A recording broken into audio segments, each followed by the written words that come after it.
आओ जी, धन्यवाद, धन्यवाद। आप कुर्सी पे विराजेंगे? कुर्सी कुर्सी आप जी, आप मोहन भागवत जी हैं, राष्ट्रीय स्वयंसेवक के अभी संघ प्रमुख हैं महाराज जी।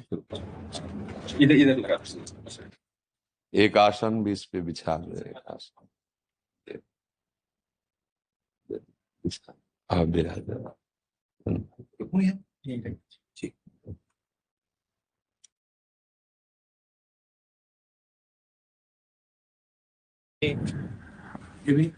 हाँ, पहना राधा राधा।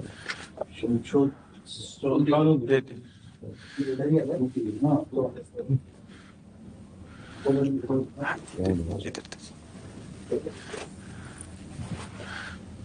आप विराजिए। माला ऐसे रहने दीजिए, हम अपनी शिव जी को प्रणाम विराज। और किसी को कुर्सी की आवश्यकता हो तो मंगा लें, अगर जमीन में बैठना है। बैठ मेरा ही केवल घुटने का जगह है जी महाराज जी, बस दर्शन करने थे। आपकी बात वीडियो पर सुनी तो लगा एक बार देख लेना चाहिए। चाह मिटी चिंता गई मनुआ बेपरवाह, ऐसे लोग कम देखने को मिलते। देखो, अपने लोगों का जन्म जो भगवान ने दिया है ना, ये सिर्फ सेवा के लिए दिया है। व्यवहारिकी सेवा और आध्यात्म की सेवा, ये दोनों सेवाएं अति अनिवार्य है। केवल व्यवहारिकी सेवा ही होती रहे, हम अपने भारतवासियों को अगर हम परम सुखी करना चाहते हैं तो केवल वस्तु और व्यवस्था से नहीं कर सकते, उनका बौद्धिक स्तर सुधरना चाहिए। आज हमारे समाज का बौद्धिक स्तर गिरता चला जा रहा है, बहुत चिंता का विषय है। हम सुविधाएं दे देंगे, हम विविध प्रकार की भोग सामग्रियां दे देंगे, लेकिन उनके हृदय की जो मलिनता है, जो हिंसात्मक वृत्ति है, जो अपवित्र बुद्धि है, ये जब तक ठीक नहीं होगी तब तक हमारा देश धार्मिक देश है, हमारे यहाँ धर्म की प्रधानता है।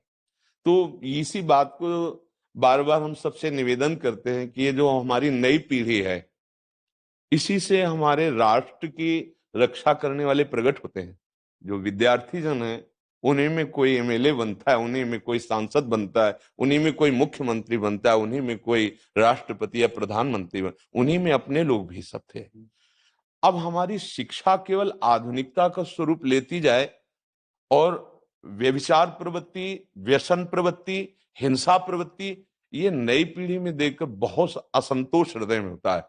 इसीलिए कितनी भी शरीर में पीड़ा हो, हम प्रयास करते हैं जितने से जितने सामने हमारे भगवत स्वरूप जन आते हैं, पहले बुद्धि शुद्ध होनी चाहिए। मय्ये वो मन आदत्स्व मई बुद्धि निवेश है, तो निवशिष्यति मय्ये वो अत ऊर्ध्वम न संशया, तू मेरे में ही निवास करेगा, अर्थात भगवदानंद में। अविनाशी जीव कभी भोग विलास में तृप्त हो ही नहीं सकता। हम अगर अपने राष्ट्र की विशेष सेवा, तो हमारे धर्म का परिचय, जैसे आप जन करते हैं, धर्म का हमारा क्या स्वरूप है, हमारे जीवन का लक्ष्य क्या है। हमें जितना राम जी प्रिय हैं, कृष्ण जी प्रिय हैं, उतने भारत देश हमारे लिए प्रिय है। जैसे राम भक्त, कृष्ण भक्त, वैसे ही हमारे भारत देश का हर जन जन हमारा आदरणीय और पूजनीय। पर अब जो मानसिकताएं बन रही हैं, वो हमारे धर्म और हमारे देश के लिए लाभदायक नहीं होंगी। व्यसन का इतना बढ़ता स्वरूप, व्यभिचार का इतना बढ़ता स्वरूप, हिंसा का इतना बढ़ता स्वरूप, ये बहुत ही विपत्तिजनक है। अगर ये बढ़ता रहा तो हम विविध प्रकार की सुख सुविधाएं देने पर भी अपने देशवासियों को सुखी नहीं कर पाएंगे, क्योंकि सुख का स्वरूप विचार से होता है। सुख और दुख की स्थिति सत्य नहीं है, आगमा पाइनो अनित्यास, लेकिन हमारा विचार, और विचार हमारा गंदा हो रहा है। बस हमारा उद्देश्य यही है कि हमारे देशवासियों का विचार शुद्ध होना चाहिए।